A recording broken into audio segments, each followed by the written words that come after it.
Bonjour à tous et je vous remercie de votre présence pour cette première conférence autour de l'exposition Paris 1900. Je voulais juste vous signaler que ce cycle se décompose en deux cycles. Donc d'une part le mardi midi à 12h30 ici même, avec des conférences qui sont assurées par des conservateurs et des historiens de l'art. Et le vendredi, en collaboration avec le comité d'histoire, nous donnons la parole aux historiens. Donc vous avez tout le programme Paris 1900 dans cette petite brochure, y compris les projections de films le samedi et d'autres conférences ponctuelles, ainsi qu'une programmation spécifique musicale pour la fête de la musique le 21 juin et pour la nuit des musées. Alors, juste pour la nuit des musées, ça ne se déroulera pas ici à l'auditorium qui ne dispose que de 182 places, mais dans la galerie sud, pour un côté encore plus festif, en lien avec l'exposition. Et je laisse la parole à Marie-Amélie tout de suite. Merci. Donc aujourd'hui, je vais vous parler de l'Art Nouveau à l'exposition universelle de 1900. Et je vais ainsi faire un peu le lien entre les deux premières parties de l'exposition Paris 1900. C'est-à-dire la première partie, si vous êtes allé voir l'exposition, si vous y allez ensuite, vous verrez qu'elle est consacrée à l'exposition universelle dans toute son ampleur, toute sa diversité, sa variété et tout son aspect festif. Et la deuxième partie de l'exposition Paris 1900 est consacrée à l'Art Nouveau. Mais c'est l'Art Nouveau à Paris autour de 1900 plutôt qui est présenté dans l'exposition. Et là aujourd'hui, je vais vous présenter plus spécifiquement l'Art Nouveau tel qu'a pu le voir le public de l'exposition universelle entre avril et novembre 1900, pendant 7 mois, dans le cadre de cette exposition universelle. Donc l'Art Nouveau présenté par les exposants de cette exposition universelle, aussi bien en architecture que dans les arts décoratifs. Alors pourquoi est-ce un sujet intéressant ? Il me semble que c'est important parce que l'exposition universelle de 1900, c'est 50 millions de visiteurs, du moins 50 millions d'entrées. Parce qu'évidemment, les visiteurs revenaient, le public revenait dans l'exposition. Donc ce n'est pas 50 millions de visiteurs différents, mais 50 millions d'entrées. Un public, certes, très parisien. On sait que les Parisiens appréciaient se promener dans l'exposition universelle. Mais c'est aussi un public... C'est aussi un public français de toutes les régions et un public étranger qui se rend à l'exposition universelle. Il y a donc une audience formidable. Et si le mouvement Art Nouveau est bien représenté dans cette exposition universelle, ça signifie une aura, une popularité immense. Alors, je commence par vous présenter quelques plans de l'exposition universelle pour vous rappeler l'étendue de cette exposition qui était la plus grande en superficie de toutes les expositions universelles depuis leur début en 1851. Donc elle s'étend sur l'esplanade des Invalides. Elle commence en fait avec la porte monumentale de la place de la Concorde que je vous présenterai un peu après. Ici, le Petit Palais, le Grand Palais et le pont Alexandre III, qui sont les seuls édifices construits pour l'exposition universelle qui étaient destinés à durer. Tous les autres devaient être éphémères et ont été pour une grande partie détruits à la suite de l'exposition. Le long de ce quai de la rive gauche, c'est le quai des Nations. Vous avez tous les pavillons de chaque pays représentés à l'exposition universelle, en tout cas les pays occidentaux, puisque au Trocadéro, vous avez les pays des colonies françaises et puis des pays exotiques, entre guillemets, ce qui intègre aussi bien la Russie que le Cambodge.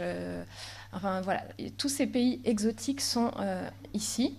Et au Champ de Mars, ce sont des grands palais qui accueillent les industries, les commerces divers de l'exposition universelle. Hop. Donc voilà, plus en détail, l'esplanade des Invalides, elle est intéressante pour nous parce que c'est surtout ici que sont concentrés les arts décoratifs. Donc on va trouver beaucoup d'objets d'art de style Art Nouveau dans ces différents palais. À gauche, vous avez les palais français et la représentation française, et à droite, la représentation étrangère. Vous constatez tout de suite que la France occupe beaucoup plus d'espace que l'ensemble des pays étrangers.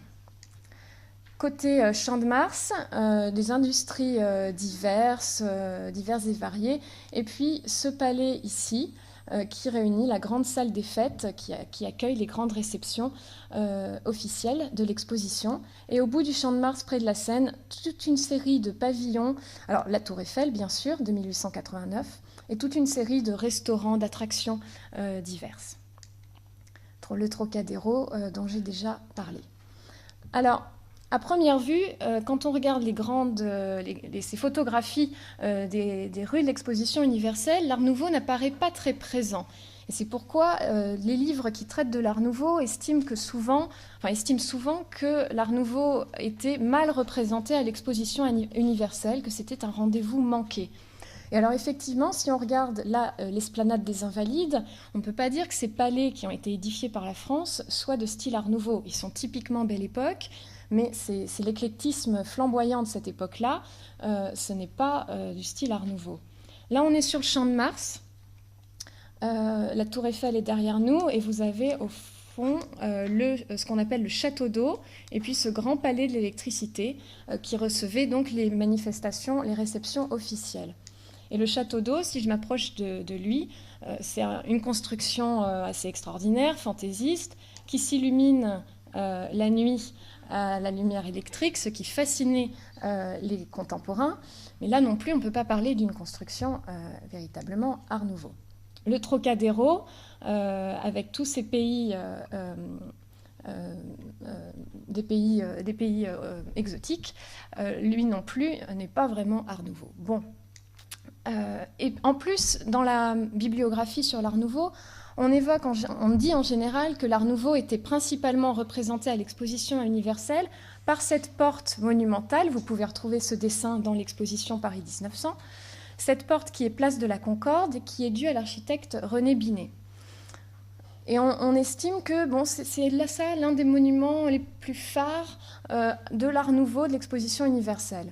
Mais c'est pas vraiment de l'Art Nouveau. Il y a une influence Art Nouveau dans ce bâtiment, dans ces lignes courbes, mais il y a aussi une influence orientaliste très, très nette, quelque chose qui reste d'assez éclectique.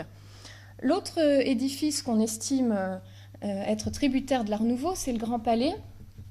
Mais le Grand Palais, plus exactement une partie du Grand Palais, parce que la façade du Grand Palais, elle est essentiellement de style néo-Louis XVI, tandis que l'Art Nouveau se cache plutôt à l'intérieur, il se cache dans la modernité de la coupole et dans les rampes de l'escalier en fer forgé, qui, elles, effectivement, évoquent bien les lignes sinueuses, cette fameuse ligne en coup de fouet de l'Art Nouveau.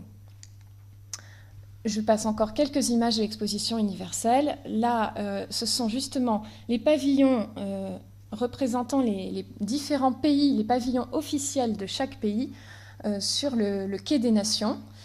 Les voici en détail.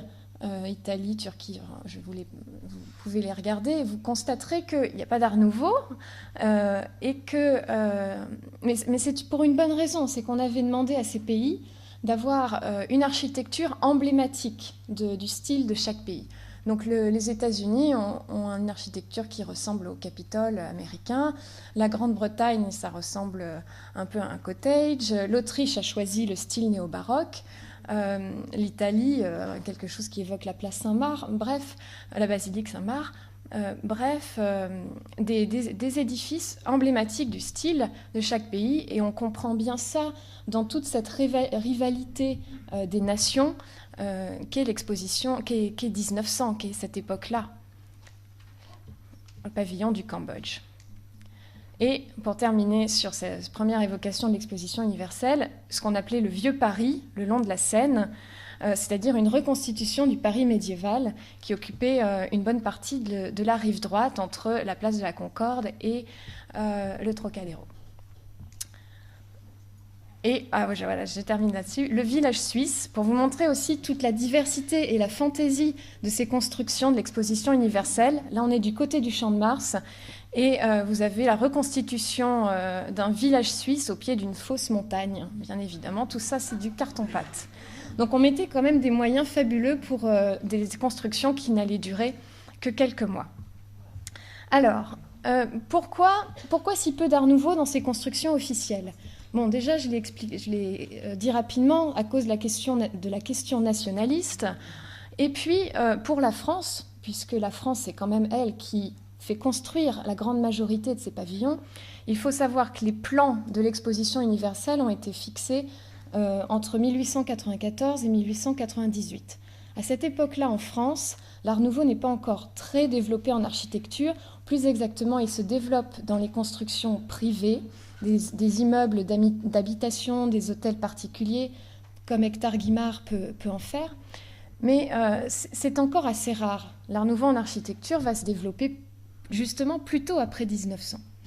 Mais on a finalement le seul projet vraiment Art nouveau qui est proposé pour l'exposition universelle en 1898, c'est celui d'Alphonse Mucha, qui était censé se situer au pied de la tour Eiffel, c'est-à-dire que toute cette partie-là de son pavillon reprenait la base de la tour Eiffel. Ça n'a pas été réalisé, ça n'a bien sûr pas eu de suite. Alors, il y avait cependant de l'Art nouveau, hein, sinon je ne vous donnerai pas cette conférence. J'ai commencé par un bilan très noir, justement pour ensuite redorer le blason de l'exposition universelle. L'Art nouveau, je vais vous en montrer, j'ai même sélectionné beaucoup d'images pour vous montrer qu'il y avait beaucoup de constructions Art nouveau, seulement elles étaient souvent dispersées. On a parlé du bazar de l'exposition universelle, c'était une expression courante pour la désigner parce que l'organisation en était très confuse.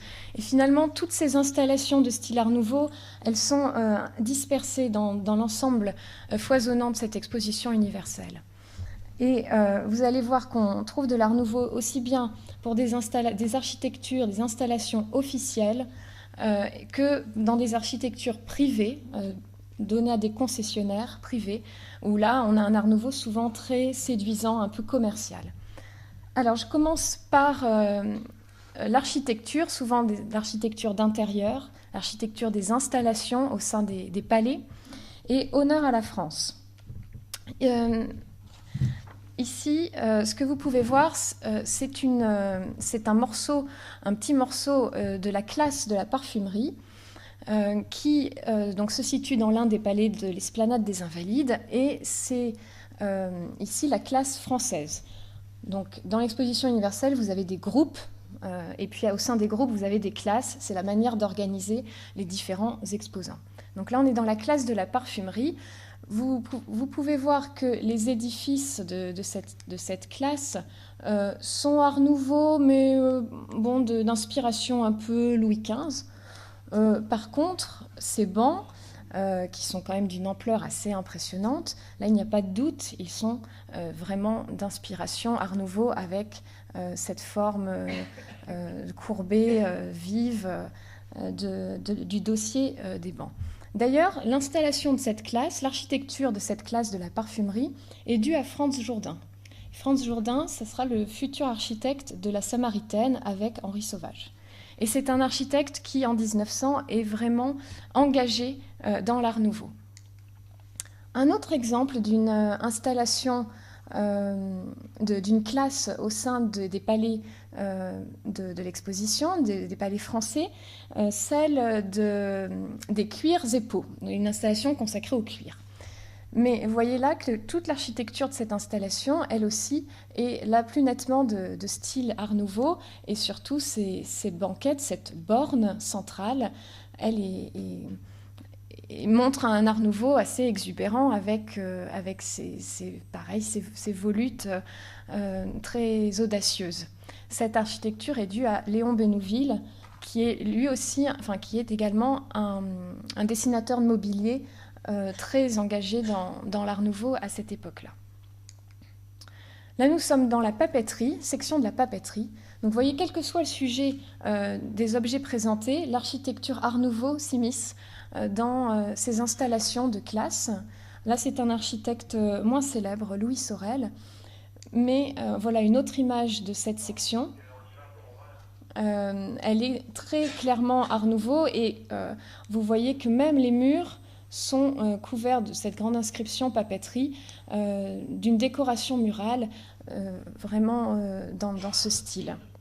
On voit que le mobilier a été soigné, la typographie aussi. Une autre classe française sur les instruments de musique, également dans un style Art Nouveau, alors plus alambiqué, mais très clairement identifiable.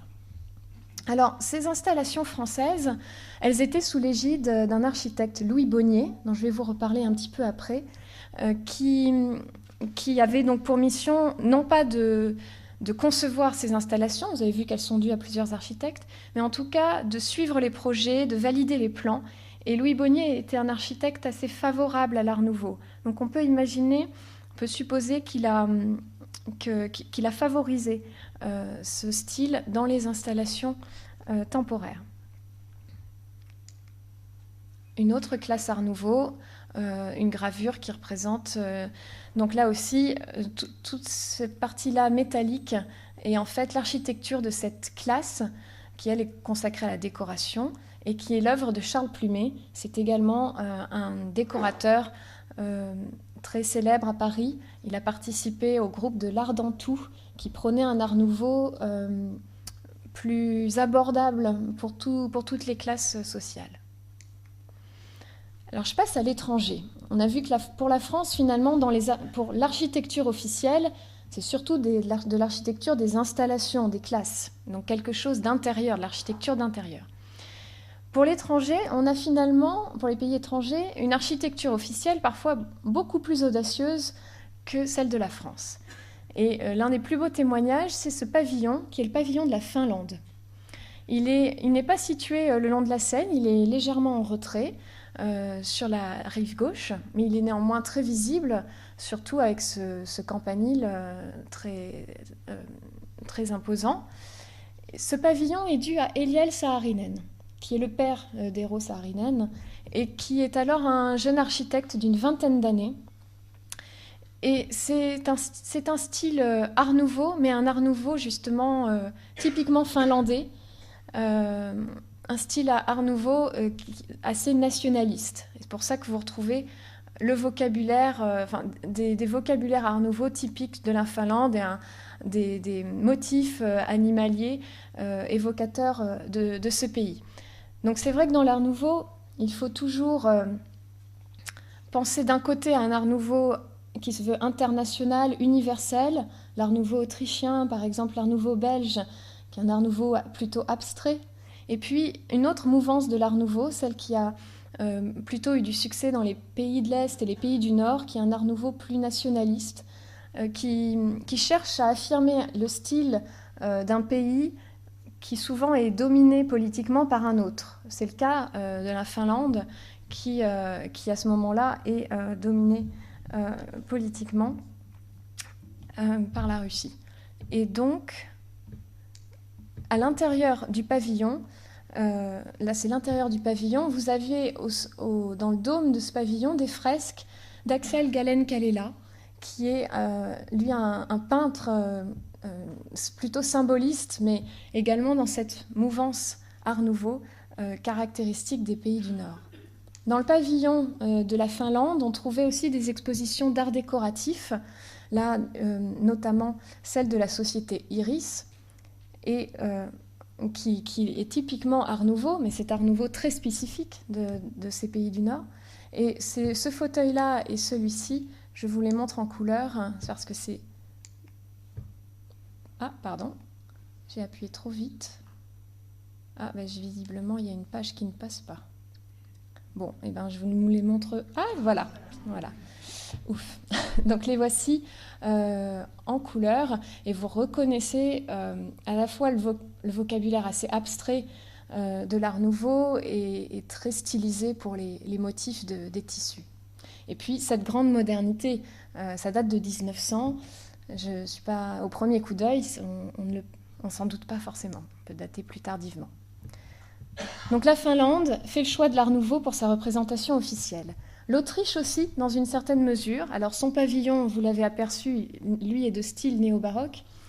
Mais à l'intérieur du pavillon officiel de l'Autriche, vous avez ce salon de réception qui, lui, est clairement de style Art Nouveau, un style Art Nouveau très fleuri, revendiqué. Et donc l'Autriche a choisi ce style pour son salon de réception. Donc c'est quand même la volonté de mettre en avant ce style. Et vous voyez aussi que c'est une décoration très raffinée, avec des jeux de miroirs ici et là. Et là, ce sont peut-être des tissus brodés, je ne sais pas exactement. On a peu d'informations sur cette décoration et ce mobilier. La décoration ayant disparu, bien sûr, à la suite de l'exposition.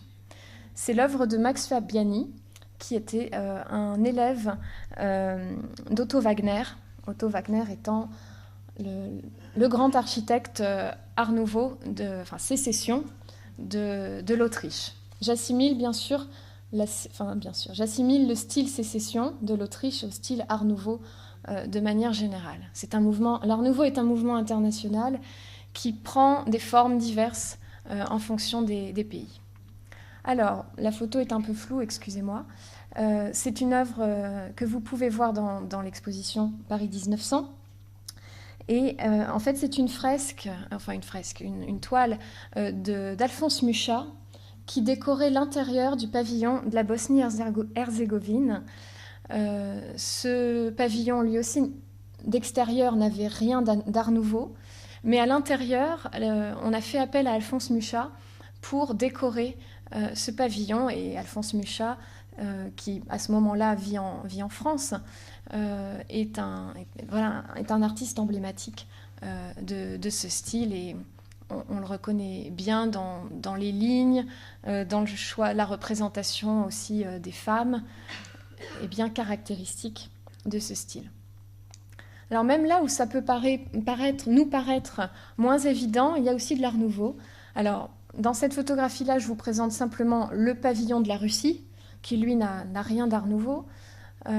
Mais la Russie, à côté de son pavillon officiel, avait présenté un village russe qui, pour notre regard, ne nous paraît pas extrêmement Art Nouveau.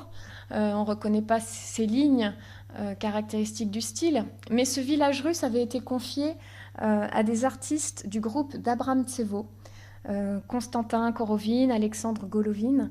Ce groupe d'Abramtsevo, c'est justement la modernité russe dans les arts décoratifs de cette époque-là, et c'est ce qui s'apparente le plus au style Art Nouveau en Russie. Je passe maintenant aux installations intérieures au sein des différents palais, comme on a pu le voir pour la France, mais là pour l'étranger, pour les palais étrangers, les nations étrangères, pardon. En effet, les contemporains de l'exposition ont été frappés, les critiques d'art contemporains de l'exposition ont été frappés par l'audace des installations étrangères, audace bien plus forte que celle de la France. Je vous ai présenté les installations françaises dans le style Art Nouveau. On en comptait une dizaine pour les pays étrangers. C'est bien plus important. L'Allemagne, l'Autriche ont vraiment choisi d'avoir une représentation Art Nouveau officielle au sein des palais de l'exposition. Mais c'est aussi le cas de la Hongrie, des Pays-Bas, même du Danemark. Bref, de nombreux pays ont opté pour ce style parce que c'était signe de modernité, d'audace, et c'est ce qu'ils ont voulu montrer à l'exposition universelle. Alors ici, c'est un pavillon, alors lui aussi consacré à la parfumerie.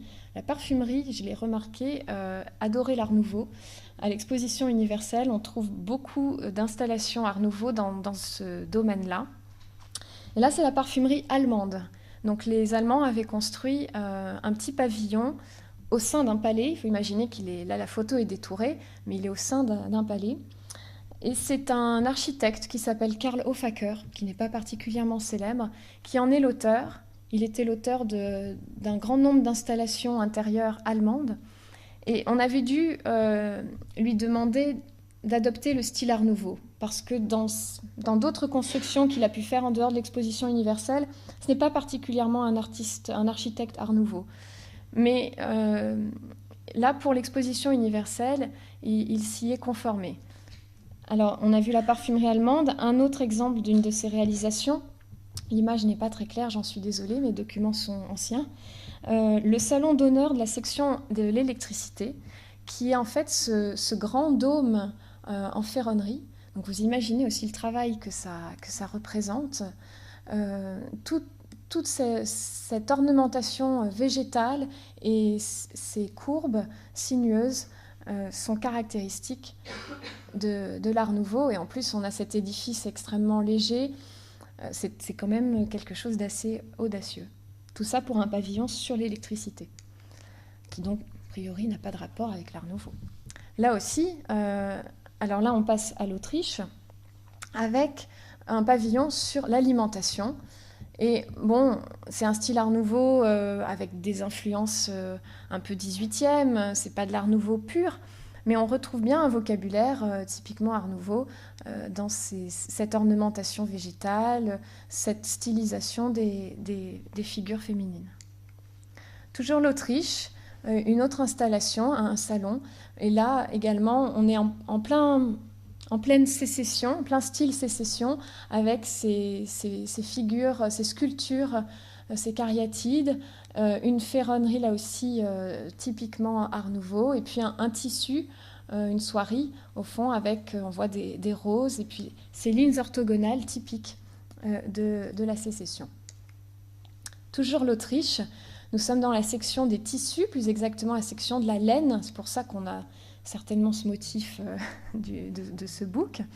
Toujours une grande inventivité dans les installations temporaires, on se permet beaucoup de fantaisie, et puis ces lignes sinueuses caractéristiques et très audacieuses.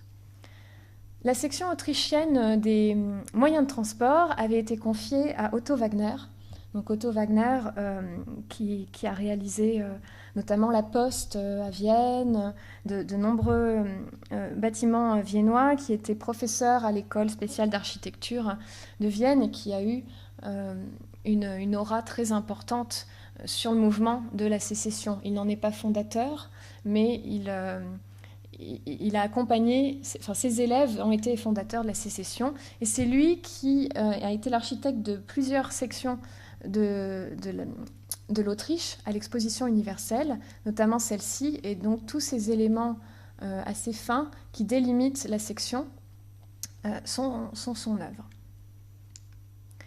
Autre œuvre de Wagner, l'exposition des jardiniers de la cour autrichienne.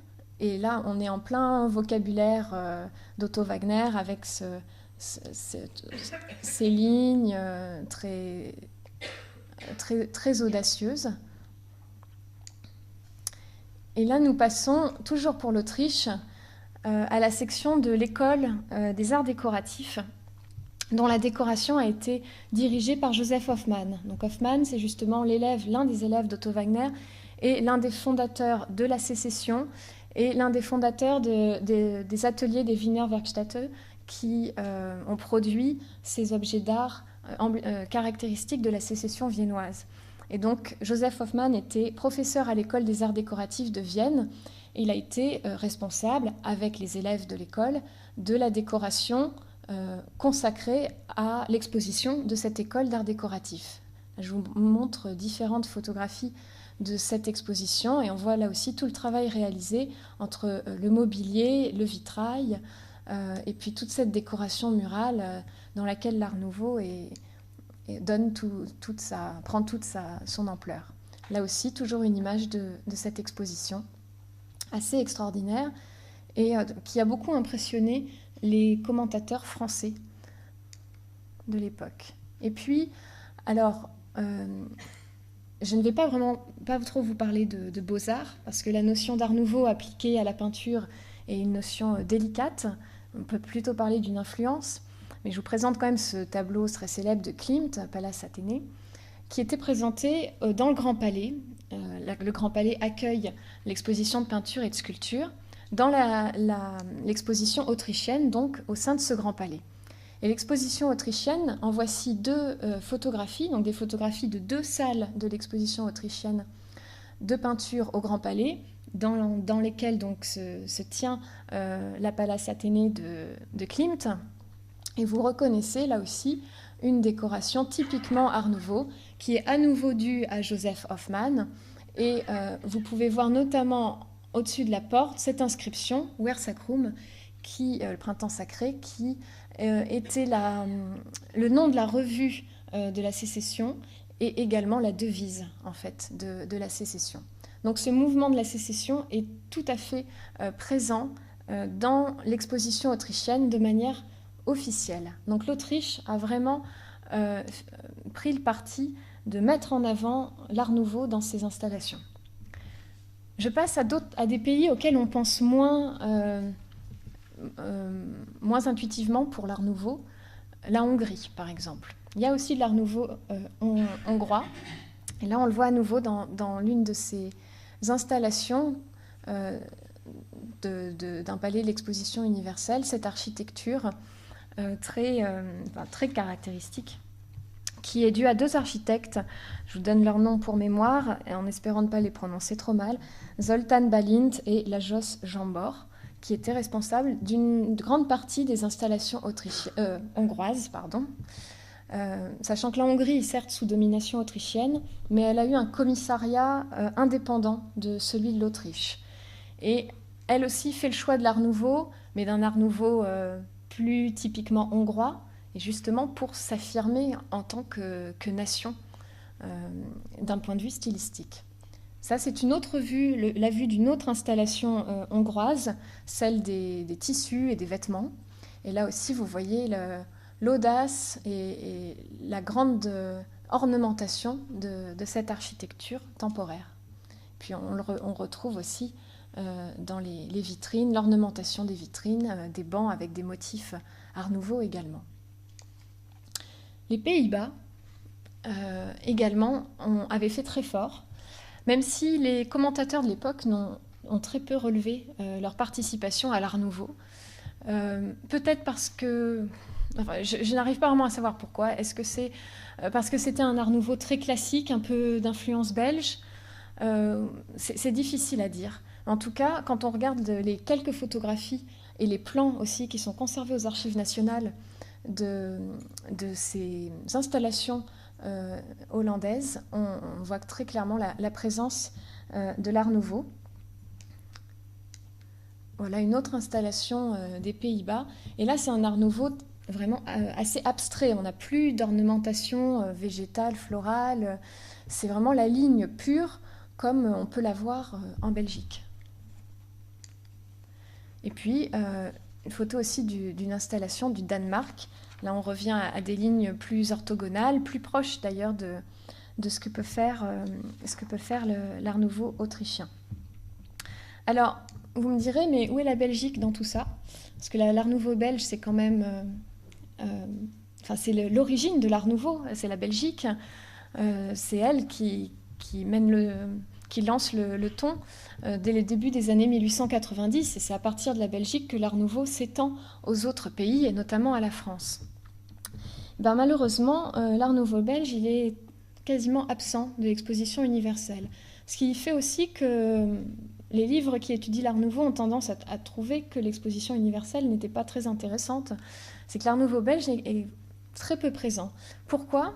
Alors, pour une raison très politique.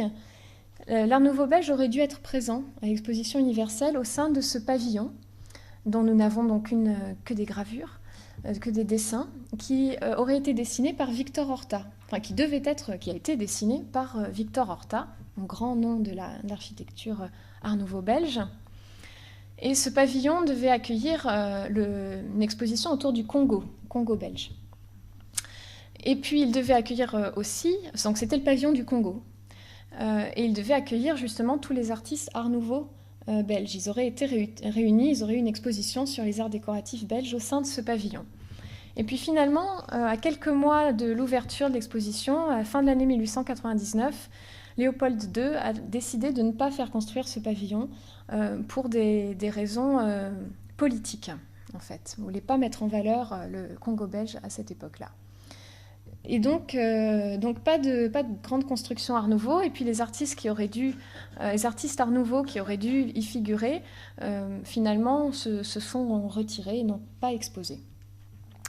Donc finalement, la seule construction belge, d'art nouveau belge qu'on pouvait trouver dans l'exposition universelle, c'était celle-ci, qui en fait était un pavillon des fabricants d'armes de la ville de Liège, donc un pavillon un peu semi-institutionnel, semi-privé, qui est l'œuvre de Paul Jaspard, qui n'est pas l'un des plus grands représentants de l'Art Nouveau, qui était le beau-frère de Paul Ancar, une figure plus célèbre de l'Art Nouveau, mais bon, qui était quand même un architecte engagé dans ce mouvement.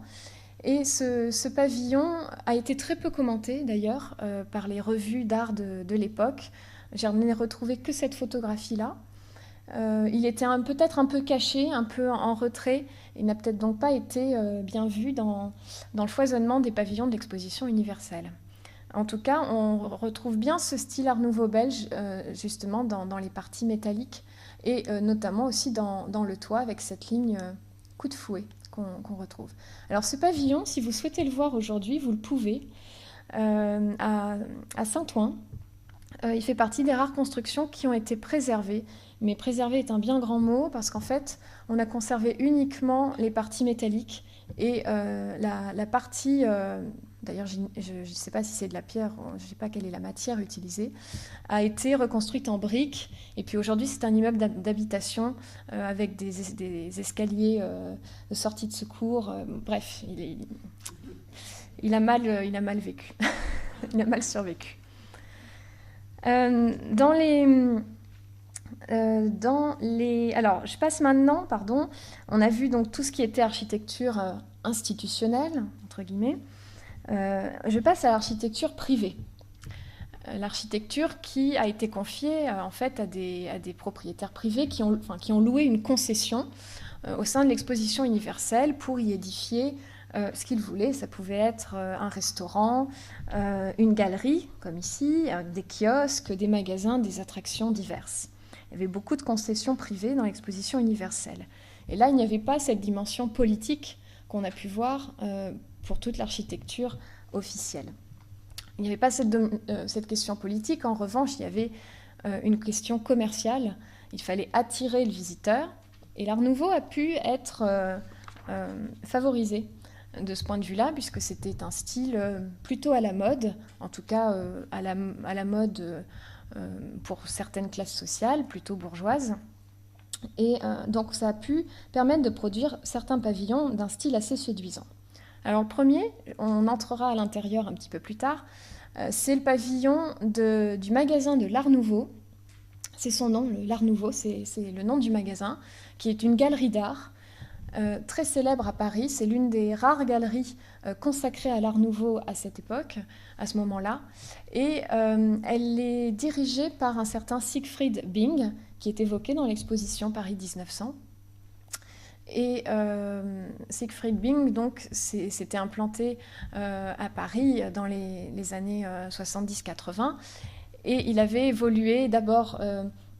il s'intéressait à l'art japonais, et puis aux arts and crafts anglais, et puis comme beaucoup d'artistes, finalement, il a évolué vers l'Art Nouveau.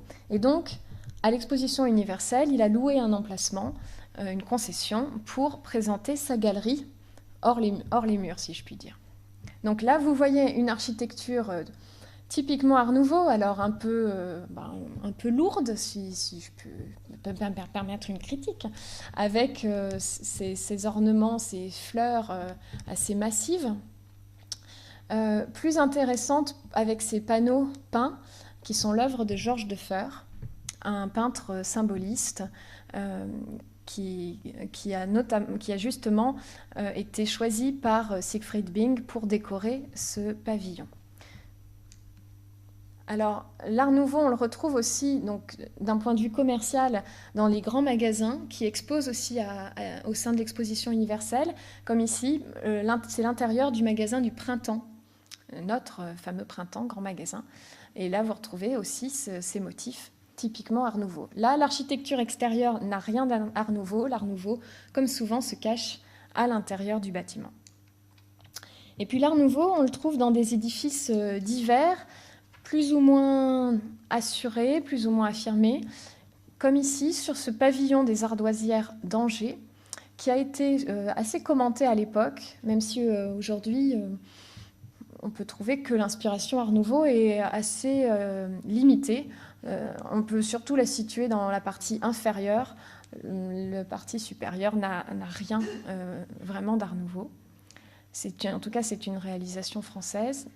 Et alors, là, vous me direz, l'Art Nouveau n'est guère présent dans ce pavillon de Schneider, l'entreprise Schneider, donc l'armement.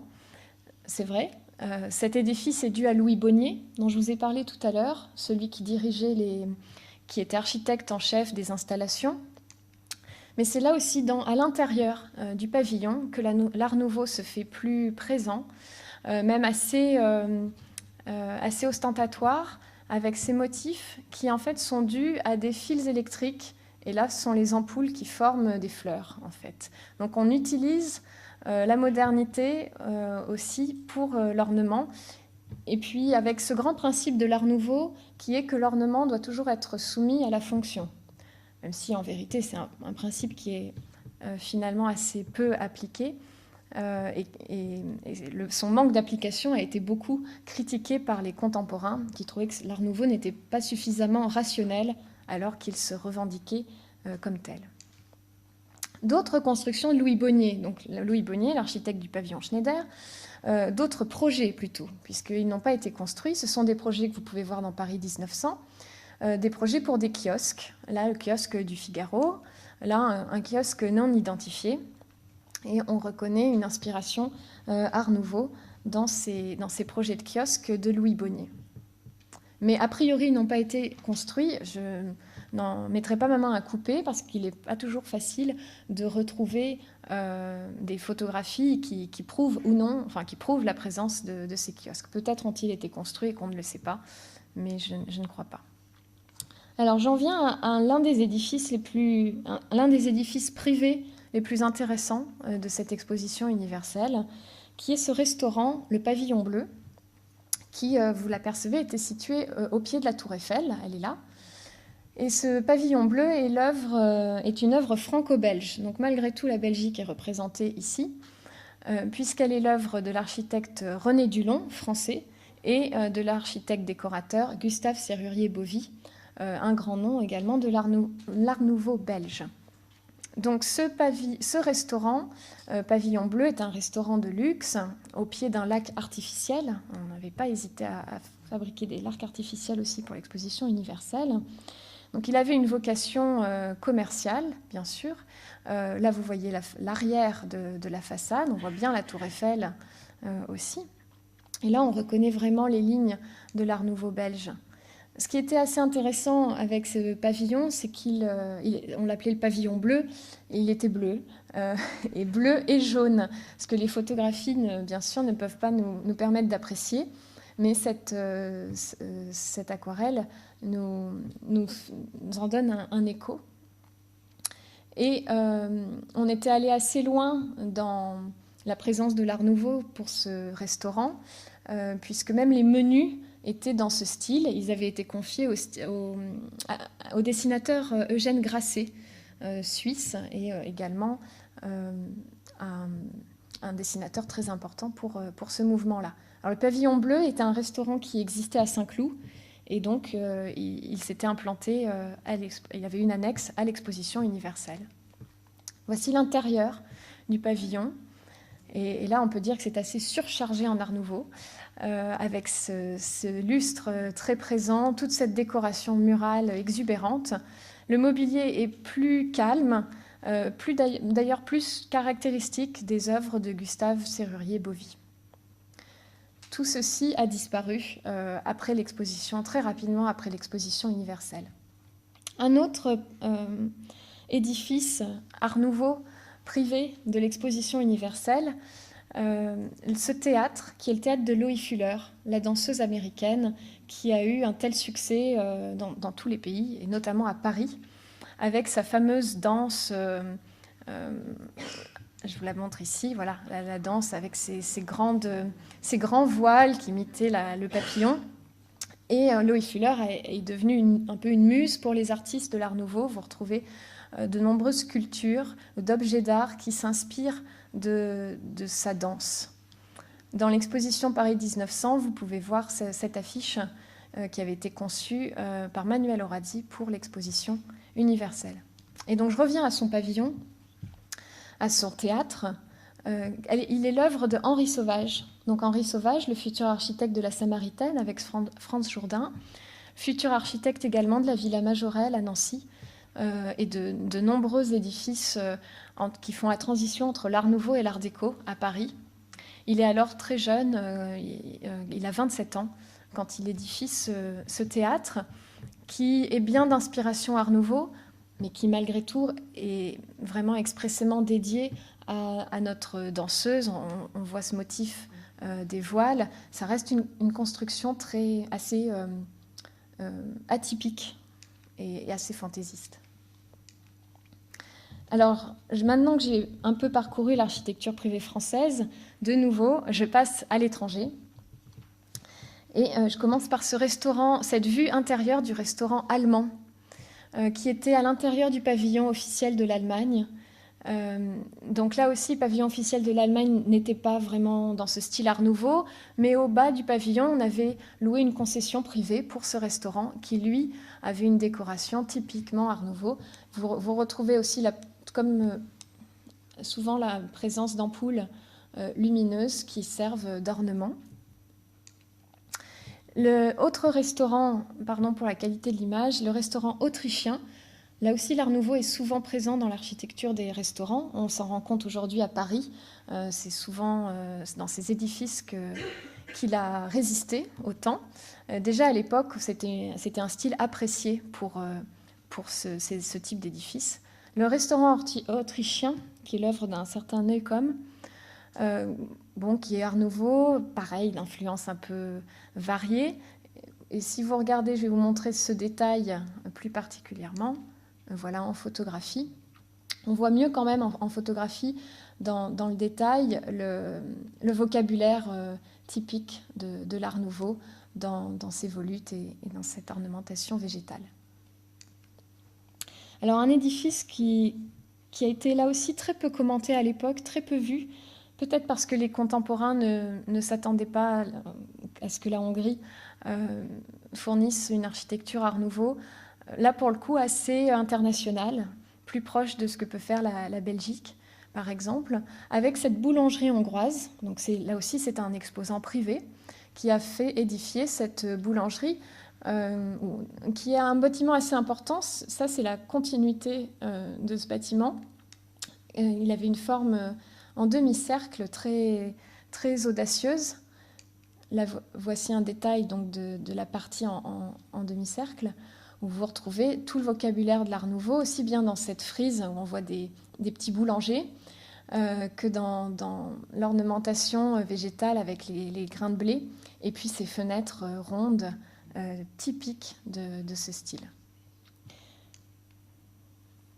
J'en arrive à des architectures privées de stands, donc toujours à l'intérieur de nos palais. Enfin là, nous revenons à l'intérieur des palais de l'exposition, de l'Esplanade des Invalides ou du Champ de Mars.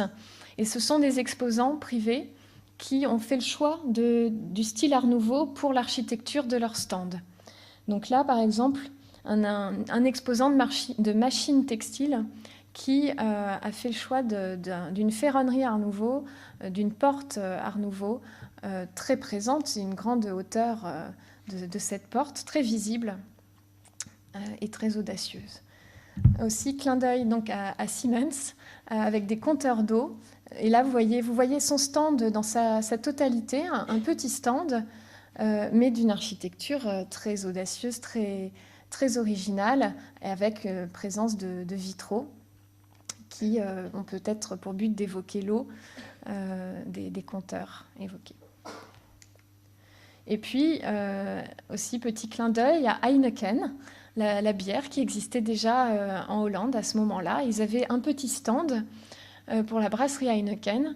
Et vous voyez là aussi, donc c'est une construction hollandaise qui reprend le vocabulaire ornemental typique de l'Art Nouveau. Hop. Je termine sur la Hollande également avec cette exposition d'un ferronnier, Là, on est qui sert à la fois de rambarde d'architecture. Cet exposant, spécialisé donc dans le fer forgé, avait présenté tout cet ensemble de balcons très impressionnants avec ce motif arachnéen, très, très audacieux et assez remarqué à ce moment-là. Alors on va passer aux arts décoratifs. Je vous ai beaucoup parlé d'architecture, j'en ai beaucoup parlé parce que c'est ce qui était le plus visible, ce que les contemporains ont remarqué en se promenant dans les allées de l'exposition universelle. On va parler maintenant plutôt des arts décoratifs. À nouveau, honneur à la France, au sein de ce pavillon, qui était le pavillon de l'Union centrale des arts décoratifs, l'ancêtre du musée des arts décoratifs du pavillon de Marsan. Et au sein de ce pavillon, qui est dû à Georges Henschel, la décoration est due à Georges Henschel, vous aviez donc ce salon qui accueillait presque près de 200 objets d'art que l'Union centrale avait acquis au fil des années 1890 dans le but de faire le musée des arts décoratifs. Et ce salon, celui-ci que vous voyez, vous pouvez toujours le voir aux arts décoratifs. Alors son architecture a été un peu modifiée, mais depuis l'ouverture du musée en 1905, ce salon a été présenté dans cet état-là au musée des arts décoratifs et il accueille des objets d'art de l'exposition universelle et du mouvement Art Nouveau.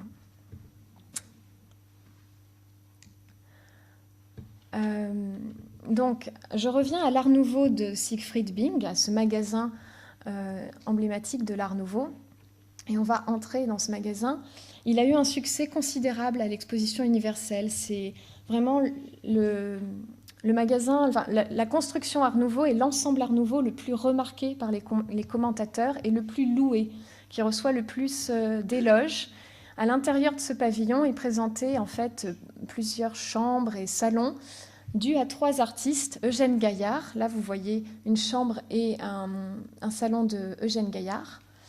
Voici, alors vous voyez la bibliothèque, la vitrine ici, le buffet. Le voilà en couleur. Le lit que vous avez aperçu aussi, le revoici. Et la chaise, qui était également dans la photo en noir et blanc, la voilà également. Ce type de mobilier a beaucoup plu à l'époque et il a été acquis souvent par des musées. Une autre pièce de ce pavillon de l'Art Nouveau de Siegfried Bing, celle-ci a été confiée à un artiste qui s'appelle Édouard Colonna. Et on appréciait ce style un peu néo-Louis XVI. Là aussi, donc, en couleur, dans un musée à Hambourg, le mobilier que vous pouvez voir sur cette photographie. Et l'artiste qui a exposé au sein de ce pavillon et qui a le plus séduit, c'est Georges Defer, celui qui a produit les panneaux peints à l'extérieur du pavillon. Il présentait un cabinet de toilette dans des tons gris. Vous voyez cette chaise-là, la voici. Donc quelque chose de très fin, très raffiné, qui a beaucoup plu. Et puis ce petit salon, aussi un grand raffinement avec ce vitrail et toutes ces soieries, qui lui aussi a souvent été acquis, dont plusieurs objets ont été acquis par des musées, dès cette époque-là d'ailleurs, dès 1900. Et donc on conserve ce mobilier. Et ce mobilier extrêmement linéaire et très, très simple a beaucoup plu. Et je trouve qu'il est déjà annonciateur du style art déco, d'une certaine façon. Alors j'en viens à Hector Guimard, toujours pour parler des arts décoratifs. Hector Guimard, notre architecte des entrées du métro, vous pouvez en voir une dans Paris 1900, entrées du métro qui ont été produites en 1900. Elles sont sorties de terre pour l'exposition universelle. Mais alors on dit souvent que Guimard était très mal représenté dans l'exposition universelle, qu'il y avait très peu d'œuvres de lui. C'est relativement vrai, mais c'est difficile à dire parce que Hector Guimard ne plaisait pas beaucoup aux revues d'art, aux commentateurs, aux critiques d'art de l'époque. Et quand quelque chose ne leur plaisait pas, ils ne le commentaient pas toujours. Donc on a assez peu de photographies de son exposition. Ce qu'on sait, c'est qu'il a décoré, pardon pour la qualité de la photo, il a décoré cette parfumerie au sein de l'exposition universelle, la parfumerie Millot. Donc il est responsable à la fois du mobilier et des flacons, de tous les flacons de parfum. En voici un. On reconnaît bien Guimard, ne serait-ce que dans le bouchon du flacon. Et voilà quelques exemples de meubles que Guimard a présentés à l'exposition universelle. Et ça ne plaisait pas beaucoup. C'est un style qui ne plaisait pas aux critiques d'art, même les critiques d'art favorables à l'Art Nouveau estimaient que Guimard allait trop loin et qu'on tombait dans ce fameux style nouille qui était absolument à réprouver. D'autres exemples, je passe plus rapidement, d'exposants d'art décoratif qu'on pouvait voir à l'exposition universelle, la maison Bigot, ici. Ce meuble de Becker et Madeleine que vous pouvez voir dans l'exposition Paris 1900. Cette exposition de Charles Plumet et Tony Selmersheim, les fondateurs du groupe L'Art dans tout, donc des Parisiens, qui présentaient donc tout un salon, là aussi avec toute une décoration murale et des vitraux. Donc quelque chose de très complet et très raffiné. Et puis, l'exposition universelle, c'est aussi le rendez-vous des artistes nancéens. Émile Gallé fait une présentation très remarquée, mais Gallé est déjà très apprécié à cette époque. Et puis Majorelle, avec là aussi une exposition très, très imposante. Majorelle plaît un peu moins, justement parce les lignes de ces meubles sont... très forte et très audacieuse, et on aime un petit peu moins l'art de Majorelle. On préfère celui de Gallé qui évoque davantage la tradition française. Mais néanmoins, ils triomphent. L'un comme l'autre remportent des médailles et triomphent. Alors dans les arts décoratifs également, d'autres, je vous ai beaucoup parlé de mobilier, j'en ai beaucoup parlé parce que c'est aussi ce qui attire le plus de commentaires, de critiques notamment. La question du mobilier Art Nouveau est très commentée. On recherche le bon Art Nouveau, celui qu'il faut préconiser. Il y a beaucoup de débats. Tandis que dans les domaines de la céramique ou du verre, le débat n'est pas aussi fort. On apprécie la céramique ou les verreries Art Nouveau sans les critiquer autant. Ici, on a une photo dans l'exposition d'une partie de l'exposition de la manufacture de Sèvres. Et ce vase avec des branches de gui, le voici, vous pouvez le voir au musée des arts décoratifs de Paris. On retrouve ces couleurs aussi caractéristiques de l'Art Nouveau. Les photos en noir et blanc ne nous permettent pas de nous rendre compte des couleurs, mais on sait par le mobilier, par les objets et par les témoignages des contemporains que l'Art Nouveau aimait beaucoup ces tons vert d'eau, gris, beige, lilas aussi. Alors, un contre-exemple avec ce très beau vase aussi de Sèvres, là, ce vase bleu, avec cette ornementation typiquement Art Nouveau. Autre ensemble exposé par la manufacture de Sèvres, ce surtout de table qui s'intitule Le jeu de l'écharpe, à cause de cette écharpe-là, et qui est l'œuvre d'un artiste, Agathon Léonard, qui a travaillé à plusieurs reprises pour la manufacture de Sèvres. Et vous pouvez voir ces personnages de ce surtout dans l'exposition Paris 1900. Et ce surtout a eu là aussi un grand succès. Il a beaucoup plu aux contemporains et les musées ont acquis souvent à cette époque-là, pendant l'exposition universelle, ce surtout, qui n'est pas sans évoquer la danse de Louis Fuller également. Voilà un détail. Pour le plaisir, un vase de Lucien Gaillard pour vous montrer aussi toute la modernité de cette époque-là. Il date de 1900, il est pourtant, il paraît pas forcément datable de cette époque-là. Au premier regard, on pourrait penser beaucoup plus récent.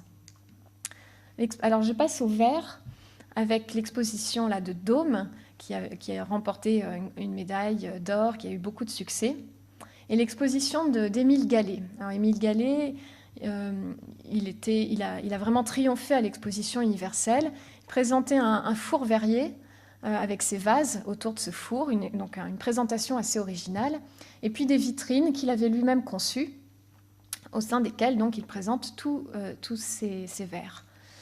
Et Gallé, vous pouvez voir certains de ces objets dans l'exposition, dont ce très joli vase. On reconnaît l'inspiration japonisante dans ce vase, et puis toute la technique de Gallé qui travaille sur l'opacité du verre, le relief. Mais ce qui est intéressant aussi avec la participation de Gallé à l'exposition universelle, c'est son engagement politique en faveur d'Alfred Dreyfus. Gallet était dreyfusard. Ça a failli lui coûter sa place de juré à l'exposition universelle, sa place au sein d'un jury. Et il était dreyfusard, et au sein de ses verreries, il incorporait des messages dreyfusards, toute une symbolique. La symbolique est très forte dans les œuvres de Gallet. Ce vase s'appelle Les Hommes Noirs. Le noir évoque l'opacité, l'incapacité de voir la vérité. Et le vert de l'anse est censé symboliser l'espoir, puisqu'à ce moment-là, Dreyfus a été gracié. D'ailleurs, il a été gracié sous la pression de l'exposition universelle, quelques mois avant l'exposition universelle, sous la pression internationale qui menaçait de boycotter. Mais il a été gracié, mais pas considéré innocent. Et Gallet se bat pour l'innocence de Dreyfus. Dans les arts décoratifs, je ne peux pas ne pas parler de René Lalique et vous présenter on pourrait présenter de nombreuses œuvres de Lalique qui a triomphé à l'exposition universelle, ce bijou qui est aux arts décoratifs, ou cette superbe broche libellule qui est au musée Calouste-Gulbenkian à Lisbonne. Dans les bijoux également, une participation très remarquée du joaillier Wever, Henri Wever, avec notamment cette association avec l'artiste Eugène Grasset, dont je vous ai parlé tout à l'heure, qui dessine cette broche qui s'appelle Apparition et qui n'est pas non plus sans évoquer les réalisations de l'art déco, du style art déco des années 20. Et puis dans l'orfèvrerie, je vous montre simplement, je pourrais en sélectionner beaucoup d'autres, mais ce broc, cette carafe, qui est due à Keller Frères, des Français, et qui là aussi est extrêmement moderne par son caractère épuré.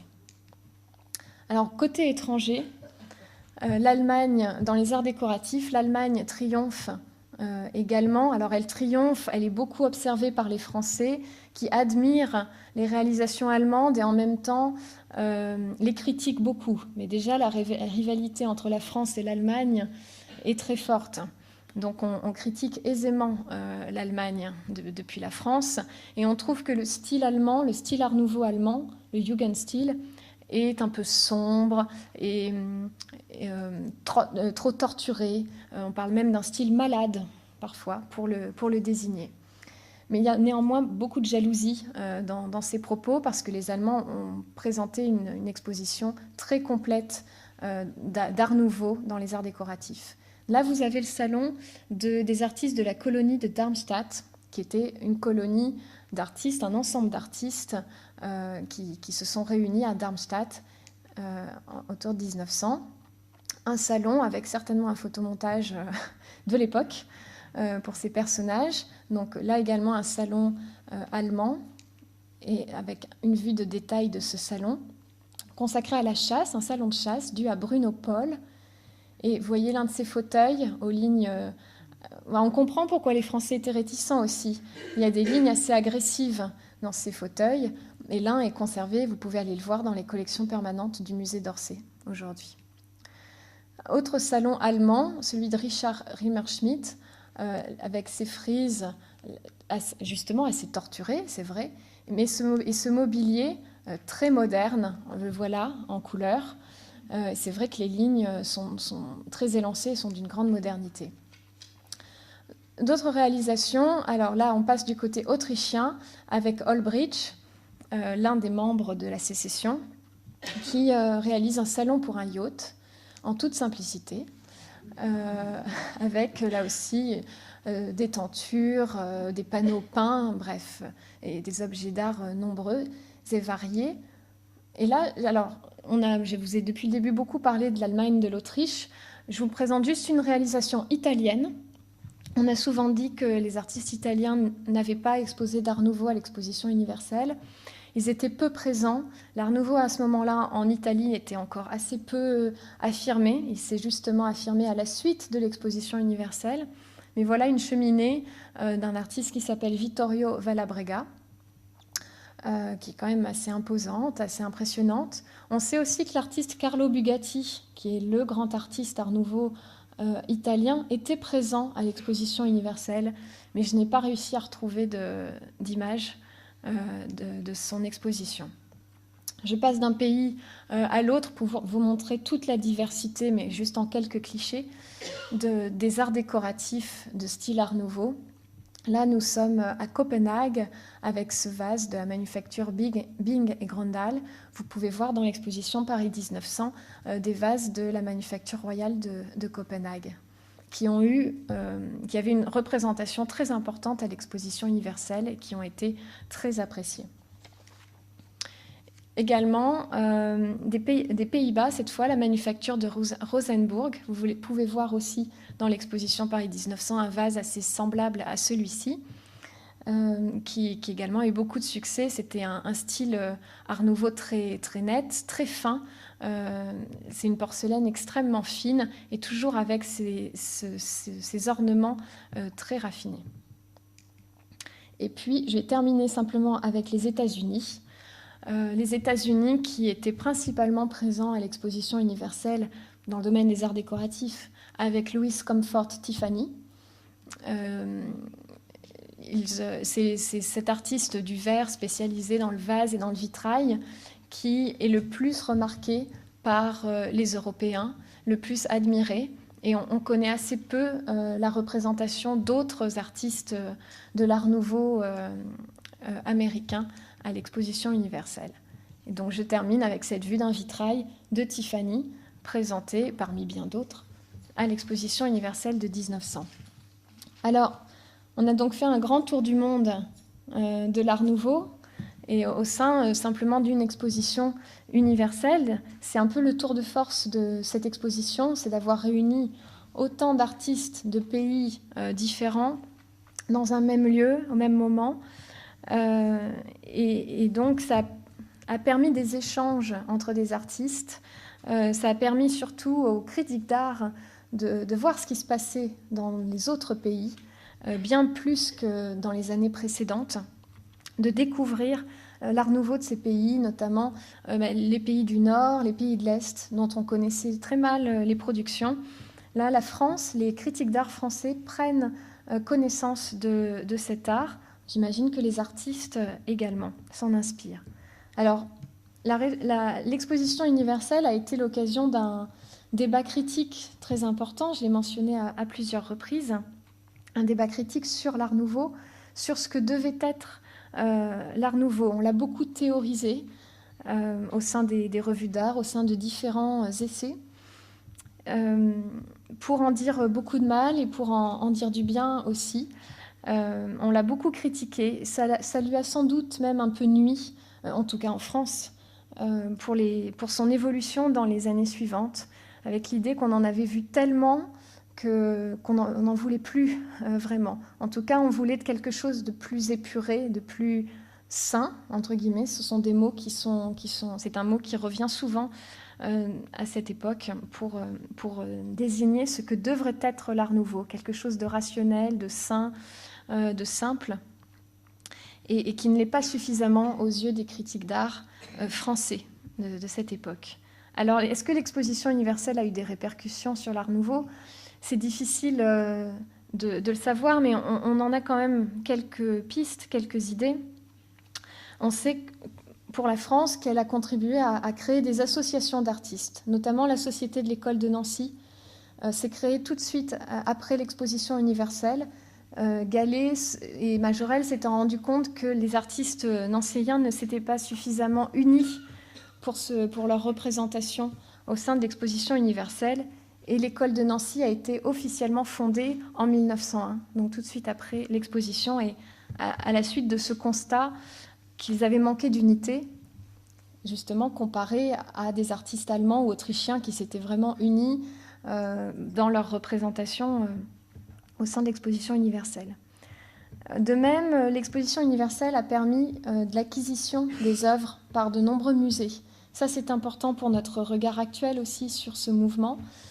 C'est que certes, des musées comme le musée des arts décoratifs de Paris, le Victorian Albert Museum, le musée de Copenhague, le musée de Hambourg, le musée de Budapest ont acquis massivement des œuvres art nouveau au moment de l'exposition universelle, il n'aurait pas pu acquérir des œuvres aussi variées, d'artistes aussi, aux nationalités aussi variées, sans cet événement-là. Et donc, la présence de ces œuvres dans les collections de ces musées aujourd'hui est due pour partie à cette exposition universelle. L'exposition universelle, elle a une influence sur l'Italie. J'en ai parlé, l'Italie était encore peu prompte à adopter l'Art nouveau en 1900, mais elle se rend compte de son retard justement à l'exposition universelle. Et en 1902, elle propose cette exposition à Turin, l'exposition des arts décoratifs de Turin, qui est uniquement consacrée à l'Art nouveau de tous les pays qui viennent à Turin pour présenter leurs œuvres dans ce style. Et donc il y a un réveil italien qui est en partie dû à cet électrochoc de l'exposition universelle. Et puis en France, je l'ai dit, il y a un bilan mitigé, puisque tout ce débat critique autour de l'exposition universelle a sans doute contribué à essouffler un peu ce mouvement. Et donc les conséquences sont plus complexes pour la France. Mais en tout cas, l'exposition universelle influence aujourd'hui notre regard actuel sur l'Art nouveau, notre connaissance de l'Art nouveau par tous ces objets qui ont été acquis par les différents musées ou qui ont pu être reproduits dans des revues d'art à cette époque-là. Voilà, mais je vous remercie pour votre attention.